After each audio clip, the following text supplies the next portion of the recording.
NBR বিলুপ্তির অধ্যাদেশ নিয়ে সৃষ্ট সমস্যার সমাধানে বৈঠক শেষে অর্থ উপদেষ্টা ফলপ্রসূ আলোচনার কথা জানানোর পর ঠিক বিপরীত বক্তব্য দিয়েছে এনবিআর সংস্কার ঐক্য পরিষদ। মঙ্গলবার রাতে সংবাদ সম্মেলন করে এনবিআর সংস্কার ঐক্য পরিষদ জানায় তাদেরকে ডাকা হলেও কথা বলার সুযোগ দেওয়া হয়নি। সম্রাট আনোয়ারের রিপোর্টে বিস্তারিত।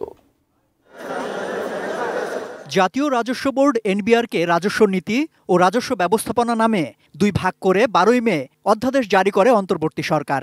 এই অধ্যাদেশ বাতিলের দাবিতে প্রথম দফায় বুধবার, বৃহস্পতিবার ও শনিবার কলম বিরতি পালন করেন কর্মকর্তা কর্মচারীরা।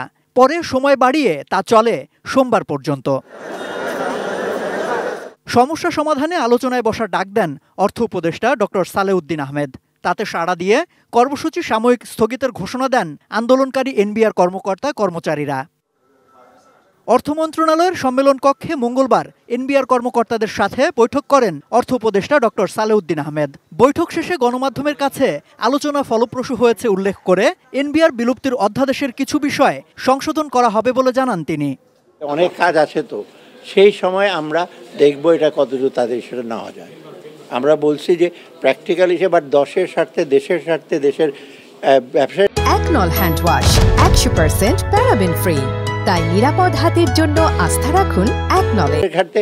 আমরা যেটা অনুমোদন করেছি সেটা রাখবো, কিন্তু ওদের জিনিসগুলো কিছুগুলো বিধি হোক বা যেভাবে হোক ওটা আমরা অ্যাড্রেস করতে চেষ্টা করব। বৈঠক শেষে এনবিআরের প্রতিনিধি দলের সদস্যরা ফেরেন আগারগাঁওয়ে এনবিআর কার্যালয়ে।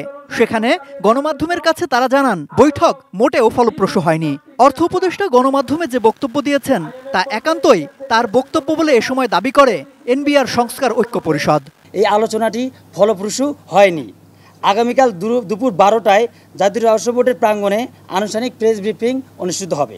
এছাড়া আগামীকাল সকাল 9টা থেকে প্রেস ব্রিফিং শেষ না হওয়া পর্যন্ত জাতীয় রাজস্ব বোর্ডের অধীনস্থ ঢাকার দপ্তর সমূহের আয়কর, কাস্টমস এবং ভ্যাট বিভাগের সকল স্তরের কর্মকর্তা এবং কর্মচারীগণ জাতীয় রাজস্ব বোর্ডের নিচতলায় এবং ঢাকার বাইরের অন্য সকল দপ্তরের কর্মকর্তা ও কর্মচারীগণ নিজ নিজ দপ্তরে অবস্থান কর্মসূচি পালন করবেন। সম্রাট আনোয়ার, এটিএন নিউজ, ঢাকা।